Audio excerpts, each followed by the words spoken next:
Baik, pada pertemuan kali ini adalah merupakan lanjutan dari pertemuan sebelumnya yang membahas tentang kelas dan objek. Baik, selanjutnya kita mungkin mereview dulu bahwa ada tentang materi kelas, objek, atribut, konstruktor, dan metode. Ya, semua kembali membentuk satu konsep dan penerapan kelas dan objek yang akan kita bahas. Nah, mungkin kalau dari kemarin ya, jadi dari yang dijelaskan kemarin sebelumnya bahwa ada ciri dan operasi ya. Jadi objek itu memiliki atribut dan operasi, ciri-ciri dan operasi. Nah, kita fokusnya kepada metode, method kembali, yaitu suatu kontainer pada kelas yang membuat baris-baris kode.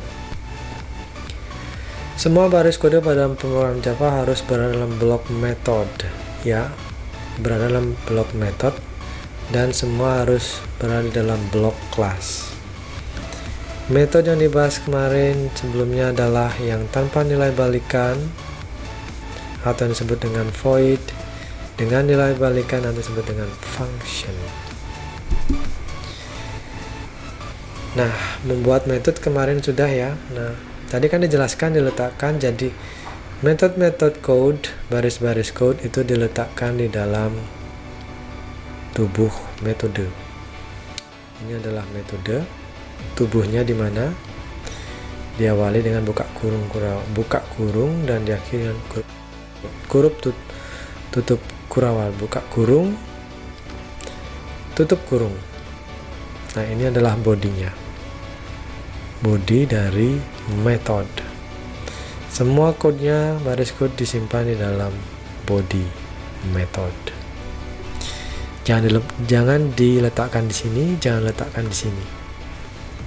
Jangan, pastikan dia diapit oleh buka kurung kurawal dan tutup kurung kurawal. Nah, ada juga yang tanpa parameter. Ini bisa dibayangkan tanpa parameter dengan parameter. Ini argumen di sini ya, dengan parameter. Nah, selanjutnya kita akan membuat metode yang kemarin sudah dibahas. Ada yang berbentuk prosedur yang di sini dengan void dan nilai balikan itu float. Nah, ini yang kita akan membahas tentang overloading. Jadi overloading method. Nah, jika di pertemuan sebelumnya itu membahas kita membuat sebuah konstruktor lebih dari satu. Konstruktor yang tidak memiliki parameter dan memiliki parameter di sini. Nah, secara tidak langsung Anda sudah melakukan overloading ya. Di sini juga misalnya hitung luas. Ada dua metode yang sama namanya ya, yang ditulis berulang kali. Di sini ditulis sebanyak 2 kali ya. Dan memiliki argumen juga panjang dan lebar. Ini panjang dan lebar ya. Nah, tanpa Anda sadari, sebenarnya Anda sudah melakukan yang namanya overloading ya. Overloading. Jadi, secara pengertian, overloading adalah suatu keadaan di mana beberapa metode ya beberapa metode sekaligus dapat mempunyai nama yang sama. Jadi ada beberapa metode yang memiliki nama yang sama ya, tetapi mempunyai fungsionalitas yang berbeda ya. Jadi nama yang sama dan mungkin fungsionalitasnya yang berbeda. Setiap metode dengan nama yang sama harus mempunyai komposisi atau argumen yang berbeda. Jadi ketika membuat metode yang sama dalam satu kelas harus mempunyai komposisi argumen yang berbeda. Nah, jadi syaratnya untuk melakukan overloading sebuah metode ya harus mempunyai komposisi yang berbeda. Komposisinya di mana? Di argumennya atau parameternya. Nah, oke. Jadi kita dapat melakukan overloading dengan syarat mempunyai komposisi parameter yang berbeda. Mungkin diingat komposisi parameternya harus berbeda untuk bisa melakukan yang namanya overloading. Nah, dikatakan berbeda bila pertama, jumlah parameternya berbeda meskipun tipe datanya sama. Ya, jumlahnya harus berbeda. Jika yang metode yang pertama parameternya 2, berarti ketika menuliskan kembali di dalam satu kelas, metode yang sama harus memiliki jumlah yang berbeda. Jadi 3 mintanya misalnya, ataupun 1. Yang kedua, tipe datanya berbeda ya, meskipun jumlahnya sama 2 misalnya ya. Jadi kita bilang saja misalnya integer apa ya di sini. Metode. Contoh saja. Tipe datanya berbeda meskipun jumlahnya sama. Misal A, B. Kita overloading lagi integer method. Nah, syaratnya tipe datanya berbeda meskipun jumlahnya, berarti tipe data yang diminta berarti float A, integer B. Ini sudah bisa melakukan overloading ataupun nanti integer method float A, float B. Ini sudah kita dapat melakukan overloading metode. Jumlah dan tipe datanya berbeda. Ya, tadi diminta 1, kita buat 2, kita buat 3 ya. Jumlahnya pertama, ingat jumlahnya harus berbeda meskipun tipe datanya sama ya. Jumlahnya harus berbeda. Integer. Nah, ini sudah jalannya. Terus yang ketiga, jumlah dan tipe datanya berbeda. Jumlahnya sudah berbeda, tipe datanya berbeda lagi. Nah, itu sudah dapat melakukan overloading method. Overloading. Nah, kalau kita perhatikan di sini, konstruktor yang pertama tanpa parameter di sini. Nah, ini tanpa parameter.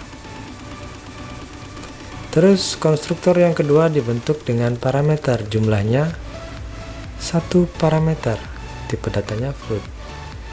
Terus kita buat lagi konstruktor yang ketiga. Nah, di sini tipe datanya sudah berbeda, jumlahnya ada 2, tipe datanya juga berbeda, ada float. Yang ini sudah dari argumennya ini 1, ini tanpa argumen, dengan 1 argumen ya, dan ini dengan 2 argumen. Berarti tipe datanya boleh sama, jumlahnya berbeda. Ini tipe datanya memang float tapi jumlahnya berbeda. Nah, di sini panjang, di sini lebar. Di sini juga hitung luas ya, dari return value-nya sudah berbeda ya. Nah, di sini tadi diperhatikan integer P terus integer L ya. Jumlahnya sama. Ingat jumlahnya sama. Tetapi tipe datanya berbeda. Ini jumlahnya 2, ini 2, tapi tipe datanya berbeda. Integer, ini float. Nah, dari sini sudah bisa melakukan overloading method. Nah, yang paling sering kita jumpai adalah melakukan overloading konstruktor. ya. Yang paling sering digunakan adalah overloading konstruktor. Selain ada overloading, ada juga namanya overriding, ya. Overriding dilakukan dengan cara mendefinisikan kembali atau memodifikasi metode yang ada pada superclass. Dengan demikian, metode yang ada pada subclass dan superclass memiliki cara yang berbeda. Nah, gampang untuk mengingatnya adalah perbedaan overriding dengan overloading, yaitu kalau overloading itu menulis metode yang sama di dalam kelas yang sama. Jadi overloading itu membuat metode yang sama dalam satu kelas. Kalau overloading berarti membuat metode yang sama tetapi di kelas yang berbeda, ya. Ini sering dilakukan pada pewarisan untuk overriding. Ini banyak dijumpai pada pewarisan. Jadi metode yang ada di kelas dasar itu dapat diperluas atau dimodifikasi di kelas turunan atau subkelas, di subkelas. Jadi ketika kelas itu, ini kelas dasar, superkelas, nanti ada kelas turunan, subkelas.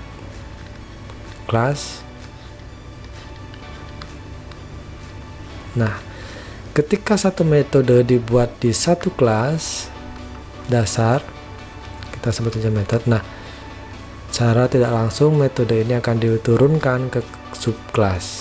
Nah, di sini dapat dilakukan perluasan atau modifikasi metode.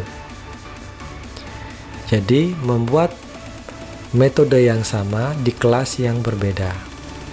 Ini superclass, ini subclass. Kalau overloading itu membuat metode yang sama di kelas yang sama. Jadi di satu kelas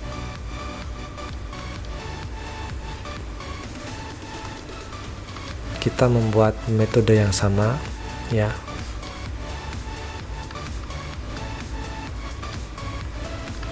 Ada metode A, metode A. Ingat, syaratnya adalah pada argumennya, berarti integer A misalnya. Jadi sudah terlihat perbedaannya antara overloading dan ini overriding.